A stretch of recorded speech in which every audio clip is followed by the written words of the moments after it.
Assalamualaikum warahmatullahi wabarakatuh. Perkenalkan kami dari kelompok 3, kami ingin mempresentasikan hasil kerjaan kami mengenai model perancangan database Halodoc. Pertama-tama, izinkan kami memperkenalkan diri. Saya Gaiza Widi Atika dengan NIM G1F023134 sebagai moderator. Lalu, saya Ahmad Haikal dengan NIM G1F02310010 sebagai pemateri pertama. Saya Istiqamah dengan NIM G1F023002 sebagai pemateri kedua. Saya Epi Septiani dengan NIM G1F023132 sebagai pemateri ketiga. untuk mengawali presentasi kami, kepada pemateri pertama, Ahmad Haikal, dipersilahkan. Baiklah, Halodoc adalah sebuah aplikasi startup berbasis kesehatan yang dikembangkan untuk memudahkan pengguna dalam mengakses layanan kesehatan secara digital. Melalui aplikasi ini, pengguna bisa melakukan berbagai hal seperti konsultasi secara online. Halodoc bertujuan untuk menyediakan kemudahan akses ke layanan kesehatan dan informasi medis yang diperlukan, sehingga pengguna dapat lebih mudah menjaga kesehatan mereka tanpa harus pergi ke fasilitas kesehatan secara langsung. Sekian dari saya, mungkin saya kembalikan lagi ke moderator. Terima kasih Haikal. Lalu untuk pemateri kedua, Istiqomah akan membacakan mengenai Entity Relationship Diagram atau ERD. Kepadanya dipersilahkan. Baik, saya Istiqamah. Saya di sini akan menjelaskan perancangan database dalam aplikasi Halodoc dalam bentuk Entity Relationship Diagram atau ERD. Di sini dalam aplikasi Halodoc memiliki beberapa entitas, tetapi kami menggunakan 5 entitas saja. Yaitu yang pertama adalah entitas pasien, di mana entitas pasien ini memiliki beberapa atribut, yaitu email, tanggal lahir, jenis kelamin, ID pasien, nama, alamat, dan nomor telepon. Di mana pada entitas pasien ini memiliki relasi yaitu kata melakukan dengan entitas pembayaran, di mana hubungan kardinalitas antara entitas pasien dan entitas pembayaran itu adalah one-to-one. Pada entitas pembayaran ini, dia juga memiliki beberapa atribut, yaitu ID pasien, ID pembayaran, jumlah, metode pembayaran, dan status pembayaran. Sebelum sekedar informasi saja, pada aplikasi Halodoc, pasien itu harus melakukan pembayaran terlebih dahulu sebelum diperiksa oleh dokter. Dan untuk selanjutnya, setelah pasien melakukan pembayaran, akan diarahkan kepada dokter dan akan diperiksa oleh dokter. Untuk relasinya, ada kata diperiksa dan ada entitas dokter. Untuk hubungan kardinalitas antara entitas pasien dan entitas dokter adalah one to many. Karena setiap pasien bisa juga memiliki banyak dokter untuk memeriksanya. Dan untuk entitas dokter memiliki beberapa atribut, yaitu ID dokter, nama, spesialisasi, nomor telepon, alamat praktik, lisensi medis, dan jadwal praktik. Untuk entitas dokter, dia memiliki relasi dengan kata menghasilkan relasi dengan entitas rekam medis.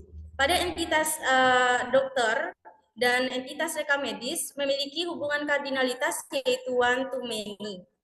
Karena dokter dapat membuat banyak sekali rekam medis.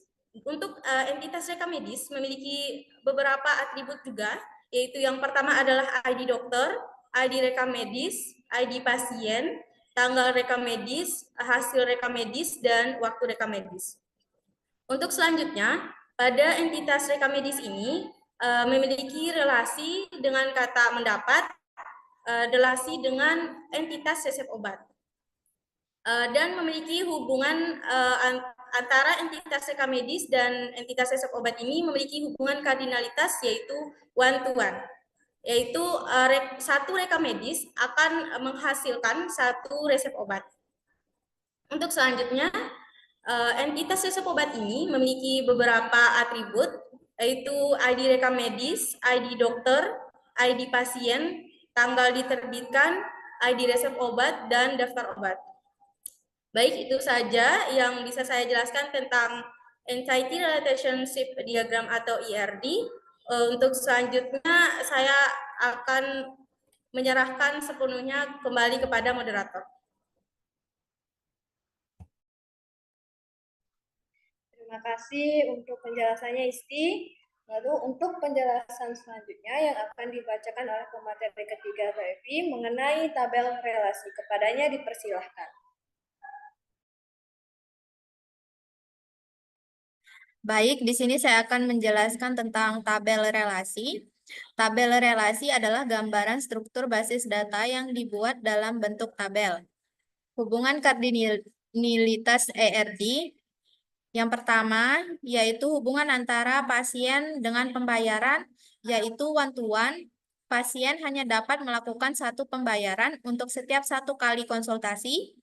Yang kedua yaitu dokter dengan rekam medis, yaitu one to many. Satu dokter bisa menghasilkan banyak rekam medis.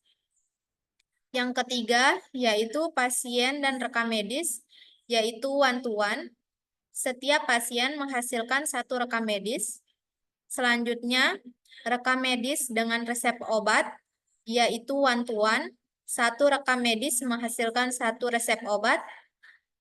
Selanjutnya yaitu hubungan antara resep obat dengan pasien, yaitu one to one. Satu resep obat diberikan ke satu pasien. Selanjutnya hubungan antara dokter dengan resep obat, yaitu one to many. Satu dokter bisa menghasilkan banyak resep obat. Di dalam tabel ini yang pertama tabel pasien, terdapat primary key yaitu ID pasien. Terus dalam tabel dokter yaitu terdapat primary key-nya adalah ID dokter. Di dalam tabel rekam medis terdapat primary key-nya adalah ID rekam medis, ID pasien, dan ID dokter sebagai foreign key-nya.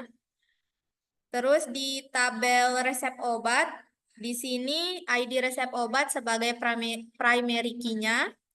Terus ID pasien dan ID dokter itu sebagai foreign key-nya.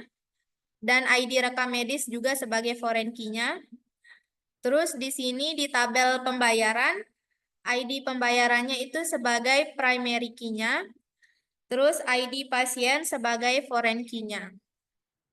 Baik, itu saja yang dapat saya sampaikan. Selanjutnya saya kembalikan lagi ke moderator. Baik, terima kasih Evi untuk penjelasan mengenai tabel relasi.